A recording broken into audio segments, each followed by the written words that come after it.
this lady here. Hey, everyone. Well, gold is for life.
This lady here. Hey, everyone.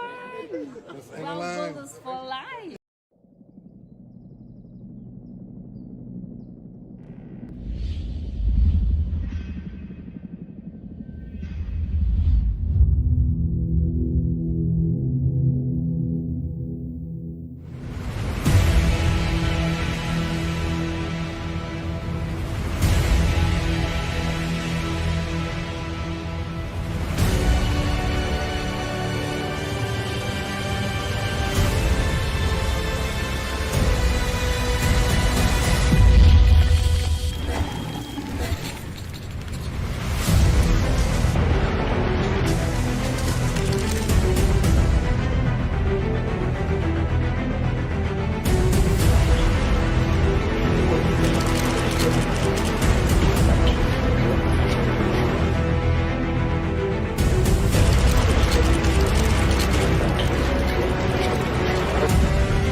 Human fascination with gold is as old as recorded history.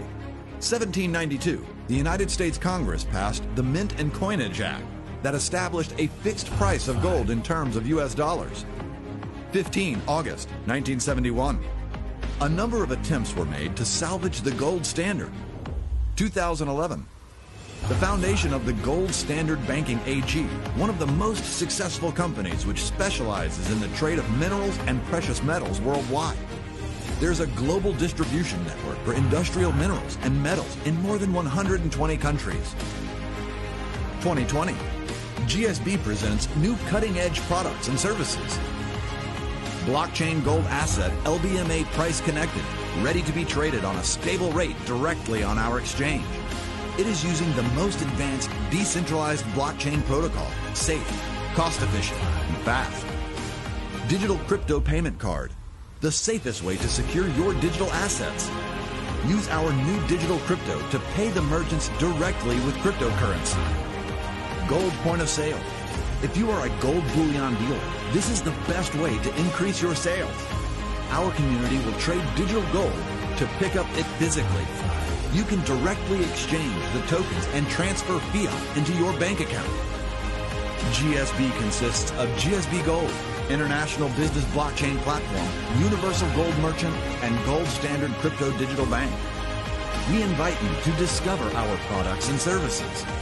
You can pay using our decentralized blockchain solution, everything and everywhere. Register now. Find out more about GSB on our website, www.gsb.gold. Staking options. Are you ready for staking? Now you are ready.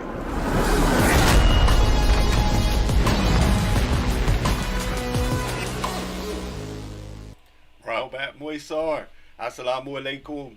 Namaste. Shalom. Hotep. Peace and blessings to all those around the world. It's a beautiful day to be alive, and it is a wonderful day to be in Wealth Builders Worldwide. My name is Kansu Hotep Atum. You are now tuned into the unofficial pre-power call warm-up show.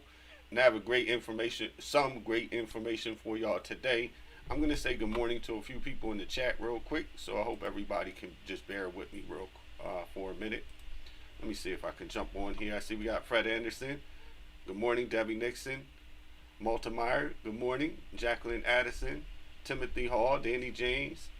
Good morning, everybody. Good evening, good afternoon, whatever time anybody's on here, wherever you are in the world. yeah. That was awesome. Good to see you this morning, Stephanie. Shalom, Malta. Yeah, so we're going to go in. First, I'm going to show you this clip from Erykah Badu, one of my favorite artists. I don't know if y'all know that about me or not, but Sister Erykah Badu argumentatively, she's probably one of my favorite artists even to this date. And so I have a little clip from her, real powerful. It's not music. She's just going to speak a few words of truth. So I'm going to bring that in for y'all first, and then we're going to go ahead and get in what I have to show y'all today. So there's a philosophy that says 85% of the people on the planet are followers. 10% of the people on the planet are creators or leaders, and 5% of the people are observers. So when you got 85% of the people who are willing to follow, the 10% who are able to create something are going to capitalize off of that, and the 5% are usually the ones who are assassinated or shunned or discredited because they can see everything that's going on, and they would ruin it all for the 10%. So the reason why it's so easy to do that is because people are willing to be led.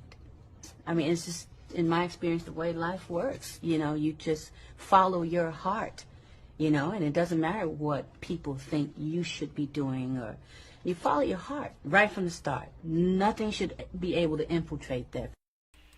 Sure. Yes, I wanted to drop some heavy information on y'all real quick from Sister Erykah Badu. So we're going to go into the video. Here we go. I might have to do a quick flip because I have a feeling that there's going to be a problem. Yeah. So what I want y'all to do is just bear with me 1 second. I'm going to kind of go to a fade to black, but I have to fix something.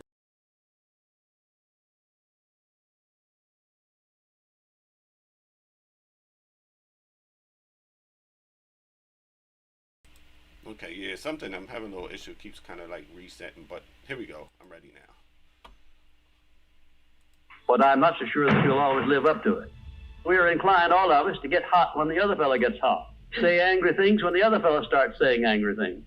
I was in the home of the president of a big electric power company one evening when there came a storm, and he called up one of his head men to go out to take care of an emergency that happened as a result of that storm. It was on Sunday evening. The man was gone about 2 hours, and when he came back, he came up on the front porch of the home of this man and called him out on the porch, and I never heard a man get such a tongue lashing in all my life as this president of the electric power company gets. Says, you blankety blank blank, you think because you're the president of the company, blankety blank blank, and I'm just as good as you are, blankety blank blank. Oh, it was terrific. I only heard one side of the conversation because there was only one side of it. One man was doing all the talking, and one man was doing all the listening. And after this had been going on for fully 3 minutes, the other man ran out of wind and had nothing more to say. He was mad, you see, because they'd called him out on this stormy night. I heard the president close the door, and he came back, and he just smiled and said, why, the man was a little bit hot, wasn't he? That's all he said. A little bit hot, wasn't he? I expected any moment to hear a fist begin to fly out there. But you see, there was a man who had risen to great heights of achievement financially, and he had done it by self-discipline in every respect. And he didn't propose to allow a workman who had been temporarily unbalanced by his anger to throw him off balance and make him stoop to that level. He just didn't propose to have that done. And you'll notice when you get into an argument with anyone, and you're apt to if you don't watch yourself, that if you just remain silent while the other fellow is blowing off his top, he finally gets to the point where he's got no more top to blow off. Then if you want to get in a few words of your own, that's a mighty good place to do it. It's a mighty fine thing if the words that you get in are not the kind of the words you've been hearing. In other words, if you say something back kind in return, it's far better for the other fellow and far better for you. It shows you to be the bigger of the two persons. Now, anybody can get mad and blow his top because of what somebody does or says, and that's happening all the time. But the truly big man, the man who is in charge of himself, he doesn't allow anybody to draw him down to that level of a street brawl or of an argument in harsh words unless he wants to do it. And if he's truly a big man, he doesn't want to do it. Number two, remember there are three sides to all arguments. We ordinarily think there are two sides to all arguments, but they're not, the three. There's your side, there's the other fellow's side, and then there's the right side, which is usually about in the middle of the two viewpoints. Remember that when you get into an argument with the other fellow. Don't assume that he's always at fault. Maybe you're partly at fault too. Maybe neither one is totally at fault. It's really a deep concept to accept.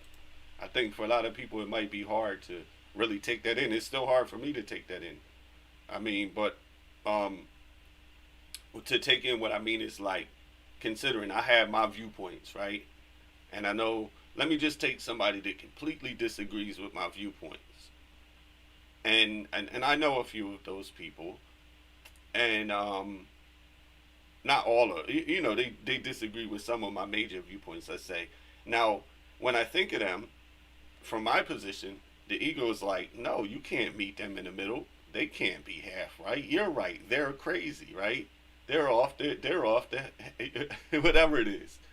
But the truth is, you know, it is important to kind of humble ourselves and realize that many times, you know, the ultimate truth kind of can be somewhere in the middle. Now, we actually have an advantage in that sense, I would say, because we've been dealing with right knowledge and a true education, real financial literacy, even some real spiritual knowledge as well. But on the side of the financial literacy, it kind of gives us a benefit. So I would say we're in a sense not meeting people in the middle all the time on certain topics because they've been so grossly miseducated, and some of this information is still not yet mainstream, including the topic you see around me. Oh, there it is. Well, somewhere over there.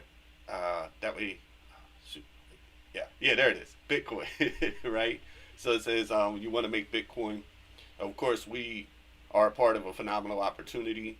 We being Wealth Builders Worldwide, we being Wealth Builders for Life, we're a part of a phenomenal opportunity. The opportunity namely being GS Partners.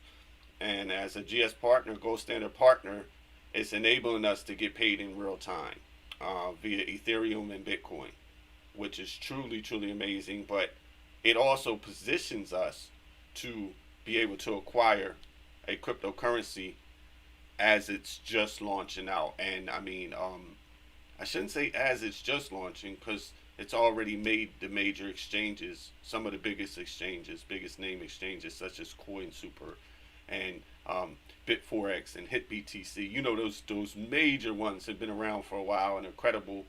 And so we're popping up on some of those major exchanges throughout the world, and we're already there. And by we, I mean the G999. Of course, it's not my coin, but I'm a holder of the coin. And because of that, I feel like I'm, you know, I have a stake in that. So I got a couple questions in the past. I'm not going to address them right now, but I'll tell you this. Like, people said, you know, about the rise and the value and this kind of stuff in the coin. And I'll say this, well, I'm not going to tell you to do something I'm not myself doing, right? So I've been acquiring a whole lot of these coins is what my point is. And so I'm offering people the opportunity. The person who shared this with you is offering you the opportunity to now have access to those coins. I would say if you do that, it's not for a quick flip. You're going to grab them, you're going to hold them, and you're going to watch them rise along with your wealth. But the whole key is what I'm talking about here today in the realm of financial literacy is that we diversify our financial portfolio. We start to learn about cryptocurrency. And see, what I think is so phenomenal about the group Wealth Builders Worldwide, which is absolutely free to join, and you don't even have to register for it, actually. I'm talking about Wealth Builders Worldwide. You can simply start plugging into the trainings, and the trainings are free. And you can start getting an understanding of what it is we do, and then you can make an informed decision. You can get back to the person that showed you this video today, and they can give you a referral link, and you can register. You can do it that way if you want.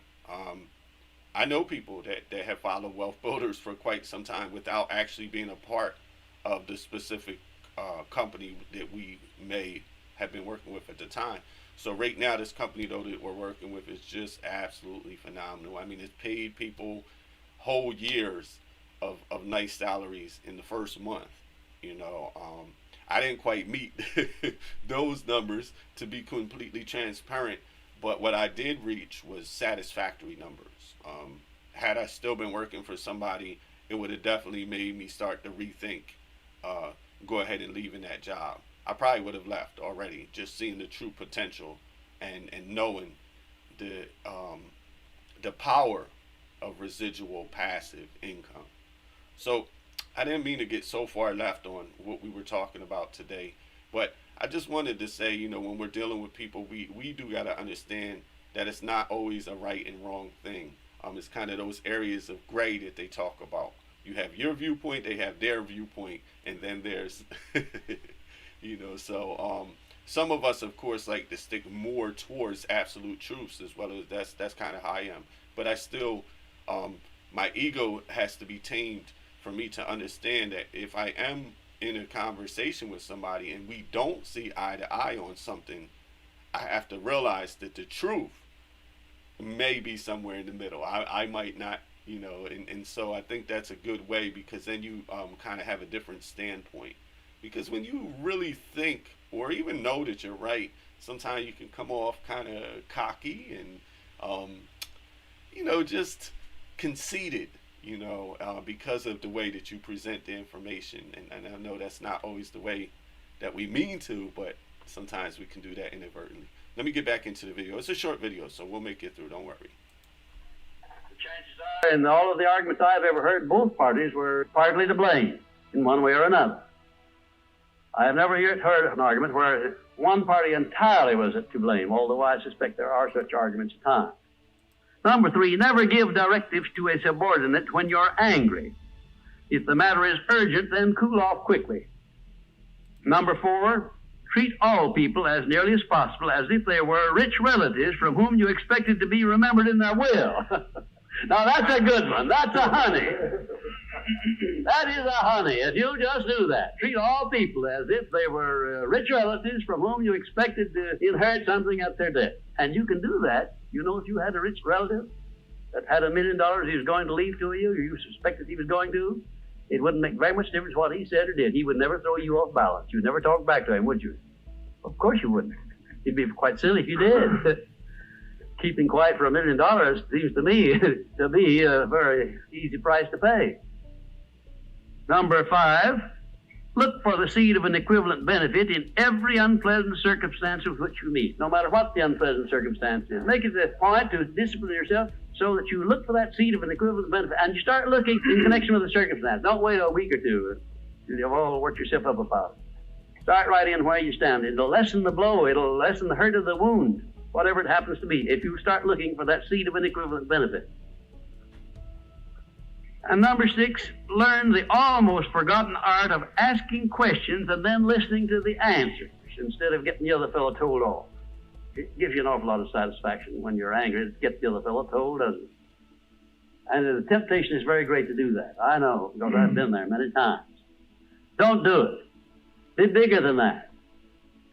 Listen to what the other fellow has to say, and then when somebody makes a statement that you're not sure about, learn to ask this one question. It's one of the most important questions in life. It'll serve more purposes than any other short question that I can think of.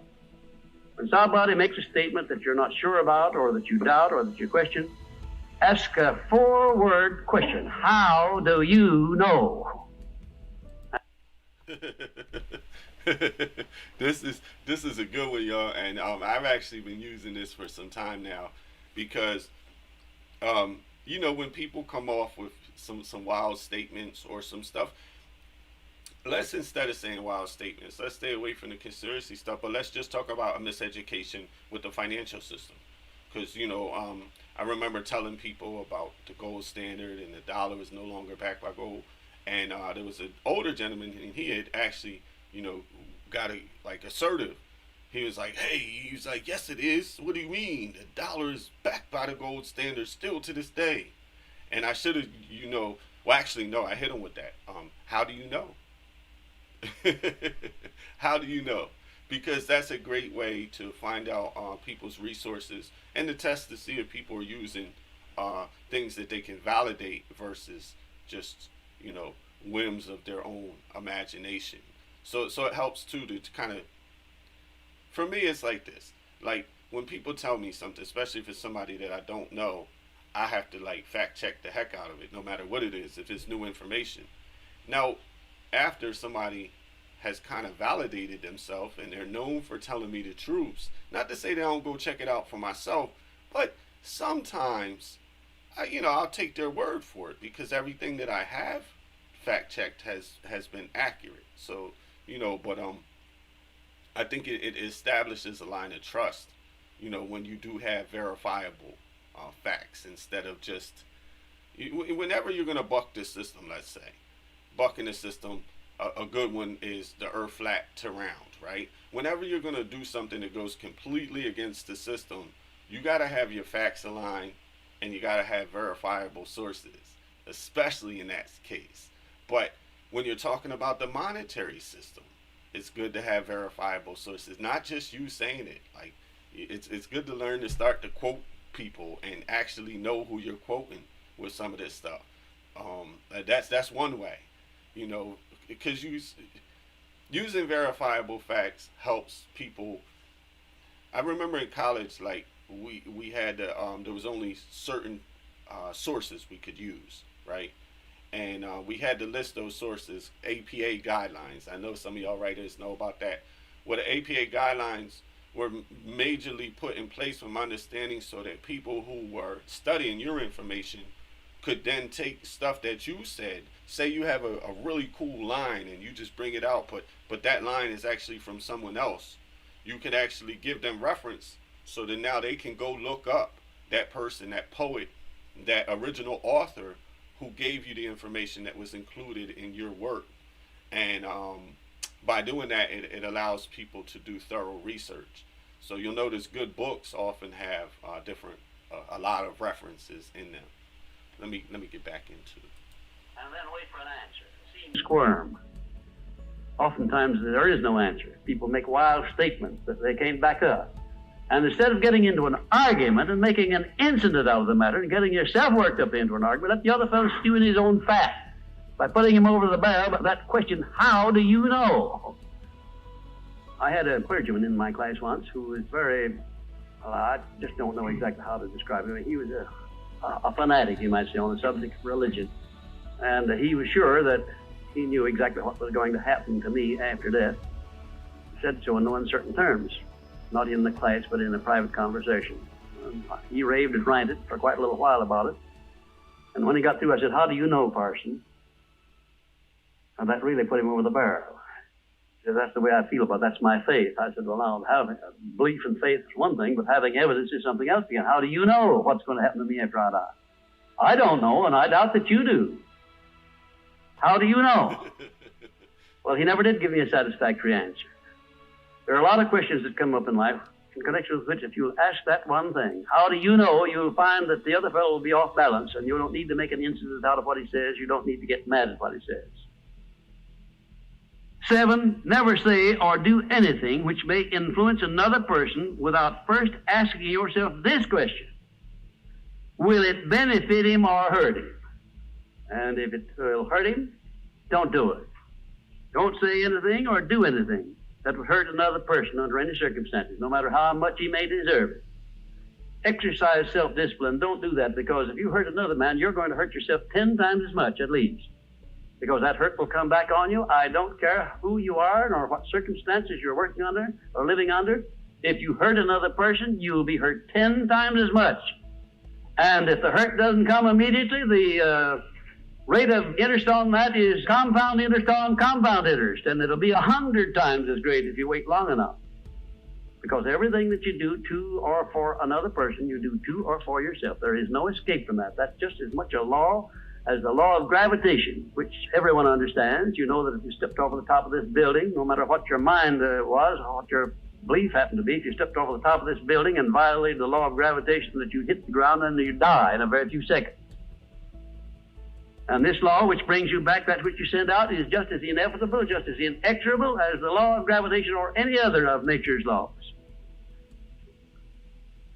Number 8, learn the difference between friendly analysis and unfriendly criticism. Then decide which you wish to live by in your relations with. You know, and I'm going to simplify this. Friendly analysis and unfriendly criticism. That's the people who love you and the people that hate you, right? You know, the friendly analysis is the people who actually care for you. And they're going to tell you stuff, and they're going to pick out stuff which you could improve, and they should. You want people around you. You don't want a bunch of yes men around you. You want people that are going to tell you when you're slipping. You want people that are going to tell you that you can improve. You want people that, you know, will just be honest with you. And that's a good thing. But you have those around you who, you know, their honesty has it has something else connected with it. You know, it has a different motive. The motive is not to help you to improve, but to draw you down. And I think it's important to be able to identify and differentiate which one is which. And one way you can usually tell, if you get all criticism and no celebration, that's usually a hater. It could just be, you know, their personality, but I mean, it's usually somebody that may not want to see you succeed for whatever reason. It's not that they're a bad person. Remember that it's a psychological thing that the people are going through until they have a greater understanding of reality themselves and really our whole connection, you know, the macrocosmic connection. It's interesting because when you think about the human, right, the human has all these different cells, over 1 trillion cells, each of them, you know, identical. I mean, each of them individual and you know, has, you know, its own properties and this kind of thing. Now, on Earth, you have 300 billion people. You know, we could actually connect our mind and work together, but we have to kind of remove these things that are separating us. That old concept to separate and destroy. But the reason I'm tying all what I'm saying in, I'm not just babbling on. What I'm saying is that separate and destroy part of that comes in with the way that we communicate with each other, with the ego getting in the way, with us always thinking we're right, or with us pushing unverifiable facts on people, right? We just things that we think. And it's okay to feel really strongly about something, but that doesn't mean the other person is wrong. And especially when you're dealing with big and broad topics like religion, right? See, one thing, I'm not saying I favor one religion or another, but there's interesting thing about in this aspect about the Buddhist idea of religion, and they believe that each religion is like a spoke on a wheel, and they all lead back to the Creator. So it's like there is really no wrong religion. It's like if it improves you, and that's how I feel about anything, any kind of information, whether it be spirituality, meditation, yoga, tai chi, kung fu, you know, playing an instrument, anything that improves who you are, that makes you a better you, I'm in agreement with. And that includes the different spiritual systems. I really think all spiritual systems have the potential to work. I think the reason people have trouble in certain systems is maybe they're in the wrong one. That's just my opinion. You know, maybe there's certain Buddhists that should be Taoists. Maybe there's certain Taoists that should be Muslims. Maybe there's certain Muslims that should be Christian. I know that y'all don't throw stones at me. Just my opinion. You know, work with the idea that we've been talking about today. That, you know, just my interpretation of reality. But the reason I say all this is because I've seen good people of every religion. I know amazing Muslims. I know wonderful Christians.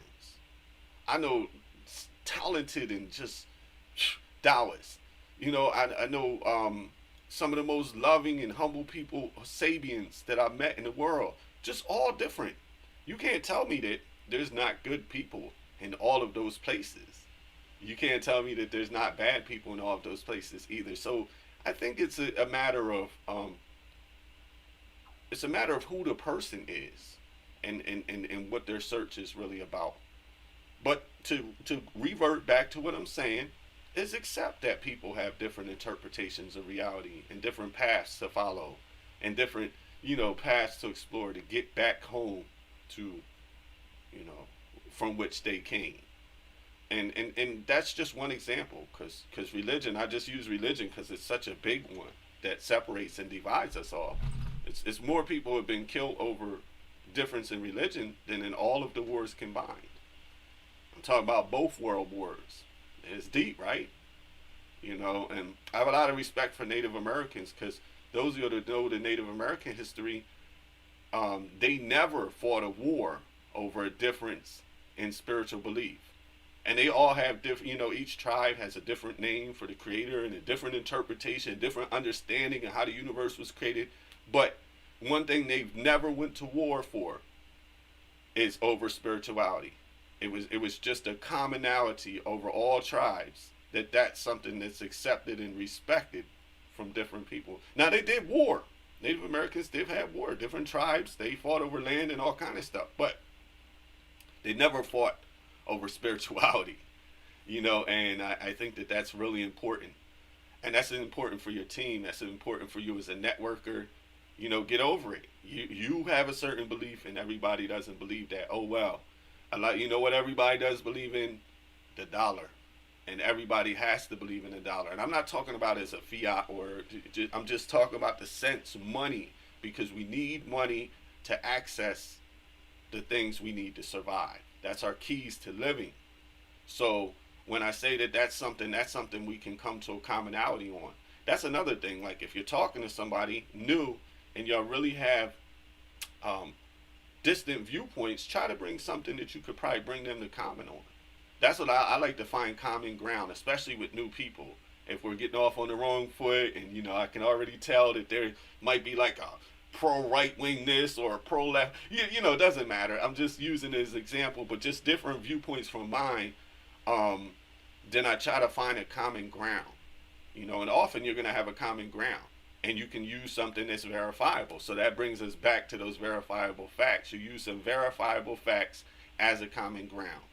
What's a verifiable fact in financial literacy? I would say the depreciation of the dollar. We all have been able to see that the dollar buys less. See, so you can start to come to a common ground with people and be like, use stuff that they can also relate to, and use stuff that, and let them also, put their own 2 cents in. I notice people love to be heard, and if they're not being heard, they're definitely not listening. So I know we kind of jumped around today, but hopefully I was able to kind of consolidate it all and bring it back on track. So there's about another 1 minute of this video. I'm going to run that. I'm going to say good morning and good afternoon to a few more people, and then we're going to get out of here, and I'm going to get ready for today's amazing power call, baby. Oh, yeah, you know what day it is. It's Tuesday, and I'm back, and I got something for y'all crazy today. So y'all, all right, I'll talk to y'all about that in a minute, man. I'm getting ahead of myself. Friendly analysis is one thing and is welcomed by most sensible people. I don't object to friendly analysis of anything that I do, even though it's very unfavorable. If it's friendly analysis, I like it because I can improve by it. But if it's unfriendly criticism, very obviously unfriendly criticism and not analysis, well, then I resent it. I wouldn't be human if I didn't. How can I tell whether it's friendly analysis or unfriendly criticism? How would you go about telling? A lot of ways you can tell. You can tell by your relationship to the person who's making it, whether it's friendly or unfriendly to begin with. If it's an enemy, obviously I discount it right off the bat because you almost know it's going to be unfriendly criticism. I can tell also by the tone of voice in which he does it, by the manner in which he does it. Because a man who engages in unfriendly criticism generally uses a few epithets along with it that clearly indicates that he's biased. If you have self-discipline, you're not going to be influenced by that kind of a person. And number 9, remember that a good leader in any calling is one who can take orders as cheerfully as he gives them. Woo. So that's how I kind of want to end it today. A leader is someone who can take orders as cheerfully as he gives them. What do y'all think about that? I think that's pretty important, because it's kind of easy to give orders, right? It's easy to bark orders. You do this, you do that, you do this. But are you willing to also be a follower? Are you willing to continue to be a student? Are you willing to continue to take orders? Because remember, at the end of the day, people don't do what you say, they do what they see you do. If you're not taking orders, if you're not being obedient, if you're not following the principles, in our case of Wealth Builders Worldwide, then you can't expect your team to.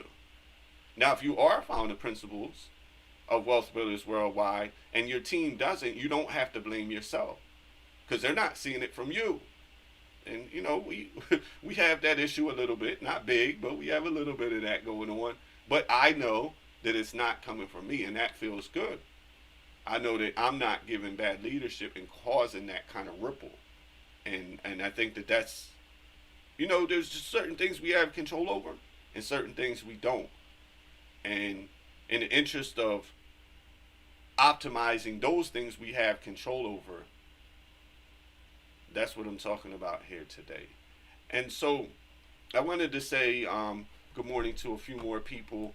I see we got my man Reggie Scott on here, always coming on here and turning it up. Good to see you, brother. See Joe Love, man, I ain't seen you in a while. I was about to call you, check you was all right, man. Like, yo, what's up with my man Joe Love? So yeah, we're gonna be having we're not gonna be having, excuse me, our 2 p.m. today, because there's another conference today. They should be unleashing the information we've all been waiting for, and so I'm really looking forward to that. Thank you so much for that, Miss Dixon. She said, great stream today. Takeaway: love and respect our human difference to help remove the walls of division. Yes, thank you. And I was hoping, you know, I hope that each person takes something good from this.